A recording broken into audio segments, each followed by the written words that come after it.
안녕하세요. 임동승입니다. 2009년 첫 개인전 이후로 주로 회화와 드로잉 작업을 하고 있습니다. 저는 주어지는 것, 나에게 문득 찾아오는 것을 그립니다. 예를 들어서 카페에 앉아 있는데 커피를 주문하는 사람의 모습이 뭔가 인상적으로 느껴집니다. 그러면 눈을 감고 내가 본 걸 떠올려 봅니다. 그 다음에 스케치북을 꺼내서 머릿속에 한번 그려본 것을 마저 그립니다. 혹은 이럴 때도 있습니다. 영화를 보다가 조금 전에 지나간 장면이 자꾸 생각이 나요. 그래서 화면을 멈추고 그 부분을 다시 찾아서 캡처를 해놓고 나중에 찍은 사진을 모니터에 이렇게 작업실에서 띄워보고 그려야겠다는 마음이 생기면 그리기도 합니다. 또 이런 경우도 있습니다. 어떤 순간에 주로 약간 일상으로부터 벗어난 듯한 그런 순간에 머릿속에 어떤 장면이 떠오를 때가 있습니다. 종종 예전에 봤던 그림이나 영화 또는 글을 읽고 상상했던 거와 관련되어 있는데 그렇지 않고 그냥 거의 의식하지도 못했던 어떤 묻혀진 기억 같은 게 이렇게 튀어나온 것 같은 그렇게 느껴질 때도 있습니다. 그걸 머릿속에서 이렇게 그려보다가 또 스케치북을 펼치고 실제로 이렇게 그려놓는 거죠. 주로 이런 것들이 페인팅 작업으로 옮겨집니다. 말하자면 문득 떠오른 것인데 그것을 내가 이렇게 찾아냈다기보다는 그것이 나를 찾아온 거에 가깝죠. 그러니까 좀 수동적이랄까요? 예. 왜 이렇게 그리는지, 나에게 그림은 어째서 이런 식으로 되어지는 건가를 이렇게 가끔 생각해 보는데요. 특히 다른 방식으로 이루어지는 다른 작가의 작업을 이렇게 보게 되면은 저 자신을 이렇게 상대화시켜서 보게 되잖아요. 어떤 작업은 작가의 실존이라든가 강렬한 체험, 의지의 행위 이런 거로부터 나오는 것 같을 때도 있고 또 어떤 작업은 사회적인 문맥이나 관계 이런 거 속에서 소통작용을 이렇게 촉진해서 새로운 의미를 만들어내는 것 같기도 합니다. 그러니까 그런 유형들과 비교할 때 창작자로서의 나는 저는 일종의 수신기에 가깝지 않나 하고 생각할 때가 있습니다. 그러니까 특정한 이해나 의도를 갖지 않고 포착된 신호를 일정한 방식으로 출력해내는 그런 장치 같은 거예요.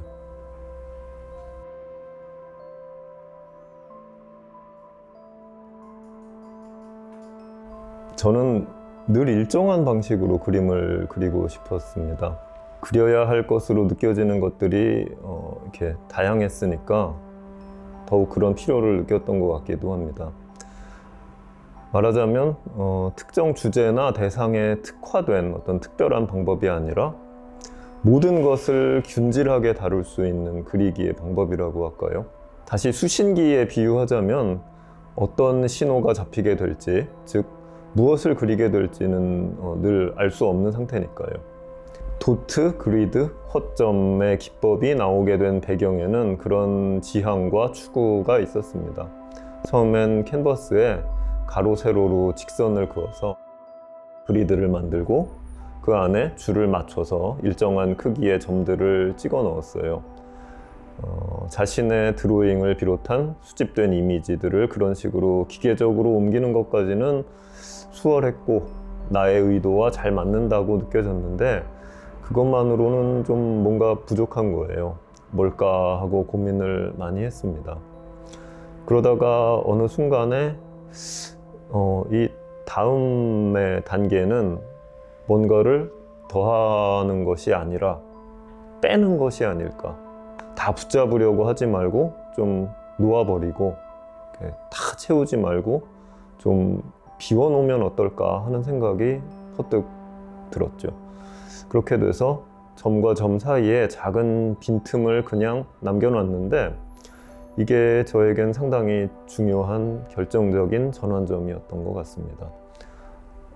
전통적인 완성 개념으로부터 뚜렷하게 좀 거리를 둠으로써 자신의 작업이 운신할 수 있는 영역을 확보했다고 할까요?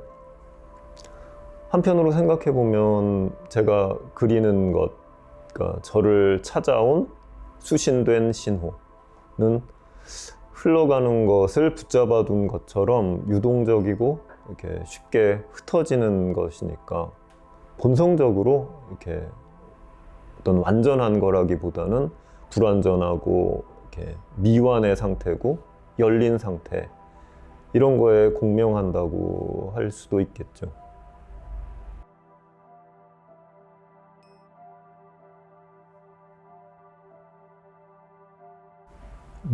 점으로 그려진 그림이라고 하면 아마도 두 부류가 쉽게 떠오를 것 같습니다. 하나는 인상주의를 모태로 해서 쇠라, 신약 같은 신인상주의에서 정형화된 분할주의 점묘법이라고 그러죠. 그리고 또 하나는 20세기 후반에 팝아트나 신구상회화에서 사용된 망점 또는 밴데이 도트. 근데 제가 사용하는 이 도트 그리드, 이거는 신인상주의와는 좀 외견상으로나 의도상으로 좀 거리가 있는 것 같고요. 밴데이 도트나 망점하고는 이제 보기에는 꽤 이렇게 유사해 보이는 것 같습니다. 근데 이제 라우셴버그나 폴케, 리히텐슈타인 이 기법을 사용했던 작가들은 아마도 인쇄물이나 만화 같은 대중 매체를 회화라는 전통적인 매체 속으로 이렇게 가져오는 경계 허물기에 관심이 많았던 것 같아요. 근데 저의 관심은 앞서 말씀드렸듯이 꽤 다른데, 이제 저한테 수신되는 것들은 사실 대중매체의 콘텐츠와 무관하지는 않으니까 그런 식의 경계 허물기가 좀 포함될 수도 있겠죠. 근데 사실 이미 그런 경계는 허물어진 거라서 다시 허물 필요가 있을까 싶기도 하고요. 아무튼 이 앞선 세대의 작업과는 달리 저한테는 이 그리지 않은 것, 그러니까 점들 사이의 빈틈, 작은 회색 공간들이 중요합니다. 의미가 없기 때문에 중요해요. 좀 엉뚱하게 들릴지도 모르지만 저는 이 회색의 빈틈이 한국 회화의 특색으로 종종 진부하게 좀 언급되기도 하는 여백과 통하지 않나 하는 생각도 합니다. 이 말을 들으면 주로 떠올리게 되는 수묵화, 산수화, 문인화의 여백과 제 허점은 사실 상당히 다른 모습이지만 둘 다 분명 그림 속의 빈 곳, 빈 공간이고, 무엇보다 그림의 일부면서 그림의 외부, 그러니까 그림 아닌 것을 강하게 환기시키는 그런 것이니까요.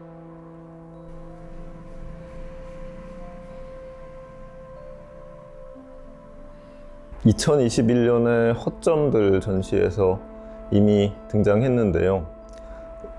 도트 그리드 허점 기법의 반전 형태라고 할까요? 그러니까 저 스스로는 노이즈라고 부르는 파생 형태에 대해서 좀 많이 생각하고 있습니다. 도트를 사용하지 않은 방식으로 그림을 그린 다음에 나중에 일정한 간격으로 회색 점을 그 위에 찍는 방식인데, 말하자면 도트 그리드 허점에서 마지막 그 허점만 취한 거라고 할 수도 있겠네요. 저는 이게 좀 문제적으로 느껴지고요. 그래서 흥미롭습니다. 어떻게 보면 다 그려진 그림을 일부 좀 훼손하고 이렇게 지우는 건데, 실제로 점을 찍고 보면 그게 그렇게 부정적으로만 느껴지지는 않아요. 전통적인 의미에서는 그린 것보다는 지운 거에 가까운 것 같은데, 무언가 좀 문맥상으로 더해졌달까? 이런 걸 스타일이라고 할 수 있을까 싶다가 그냥 다시 뒤집어서 생각하면 또 스타일이란 이런 것이구나 하는 생각에 이르기도 합니다.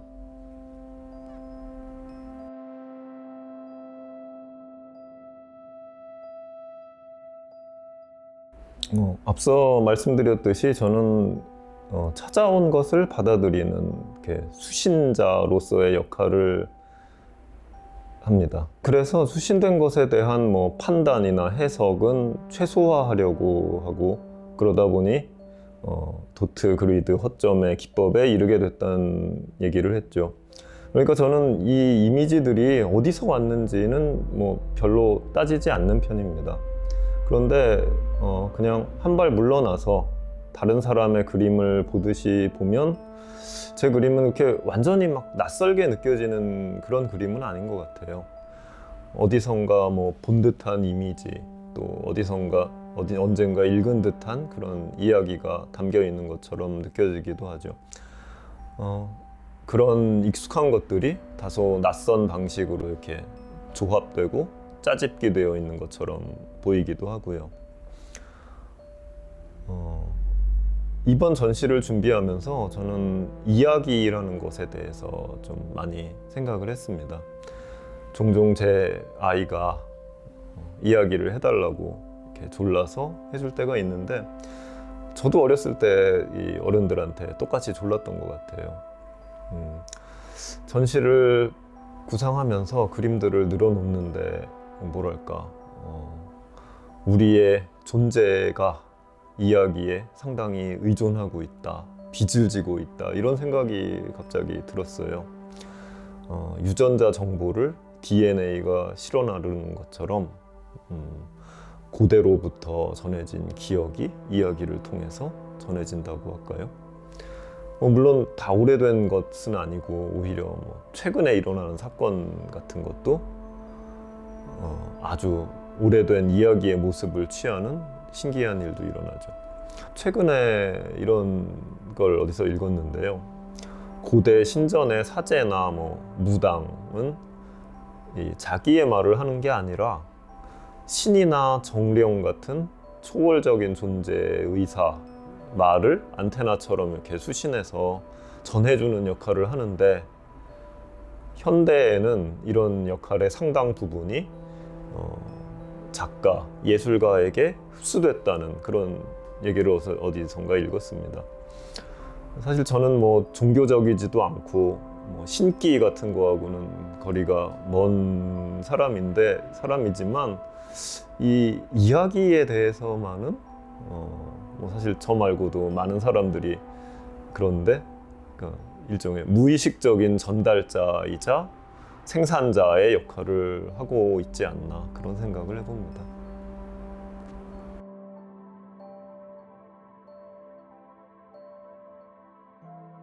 전시 공간에 그림을 배치하다 보니까 자연스럽게 넷 정도로 이렇게 그루핑이 이루어졌는데요.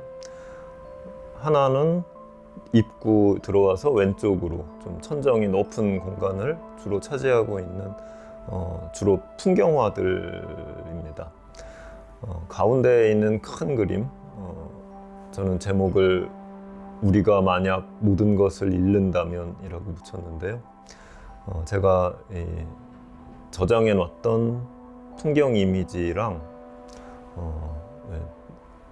잃어버린 세계나 해저 이만리 같은 19세기의 모험 소설을 연상시키는 전에 해놨던 드로잉을 접합 이렇게 시켜서 일종의 낭만주의적인 스케치라고 할 수 있겠고요. 그리고 두 번째 그룹은 주로 인물의 형상을 다룬 4점의 그림입니다. 실제로 본 사람의 모습, 그리고 관념적인 표상의 이미지 사이에 이제 좀 구분이 느껴지는데요. 빈 공간, 풍경의 그림, 그러니까 첫 번째 그룹과 뭔가 가득 찬 공간, 이야기의 그림, 그러니까 세 번째 그룹인데 거기로 넘어가는 일종의 문턱의 역할을 하고 있습니다. 그리고 세 번째 그룹은 가장 이야기에 밀접해 보이는 그림들입니다. 사용된 색채의 범위도 넓고요. 작품 크기도 아주 크거나 또 아주 작거나, 세폭으로 이루어진 가장 큰 그림의 제목에 저는 이제 전생담이라는 단어를 넣었는데요. 원숭이 왕이 비참한 처지에 처한 동물을 구하기 위해서 자신을 희생한다 뭐 이런 식의 그 부처님의 전생담 같은 거를 좀 떠올렸어요. 정확히 말하자면 이제 이 그림의 원안이 된 드로잉을 이렇게 그릴 때 그렇게 옛날에 읽었던 이야기가 이렇게 동시에 떠올랐던 거죠. 그러니까 근데 또 이렇게 그려놓고 보니까 무슨 좀 현대 사회에 대한 은유처럼도 좀 보이더라고요. 그리고 그 옆에 있는 자본주의의 발걸음이라는 제목을 붙인 그림이 있는데, 이거는 말하자면 좀 유럽 문명에 대한 이미지입니다. 어릴 때부터 뭐 동화, 그림책, 만화 이런 걸 통해서 이렇게 반복적으로 코드화되고 그렇게 돼서 그러니까 익숙하기도 하고 좀 낯설기도 한, 늘 타자이기도 하고 타자가 아니기도 한, 그런 걸 그렸다고 할 수 있죠. 사육이라고 제목을 붙인 그림이 있는데, 이 그림은 저한테도 좀 아리송한 그림이에요. 사랑의 행위를 그린 것 같기도 한데 좀 뭔가 더 있는 것 같기도 하고, 작업을 한 시간도 꽤 길어서, 그러니까 오랫동안 해온 작업인데 그래서 그런지 좀 저도 잘 모르겠어요. 그냥 이런 작업도 있구나 싶죠. 그리고 이제 전시 공간의 가장 깊숙한 곳에 위치한 네 번째 그룹의 그림들은 얼굴입니다. 얼굴은 그림의 주제치고 아마 가장 오래된 것 중에 하나겠죠. 이 그림들은 뭐 길게는 거의 8년 전에 그려진 드로잉, 주로 신문에 실린 사진 보고 그린 드로잉을 토대로 그려졌습니다. 그런 과정을 보면 왠지 저는 좀 충분히 멀어진 뒤에 이렇게 그리는구나 그런 생각이 들어요. 아마 사진에 모델이 됐던 실제 인물의 인상 같은 건 거의 남아있지도 않을 것 같아요. 그림을 이루고 있는 도트, 그러니까 붓질의 크기도 좀 큰 편이죠.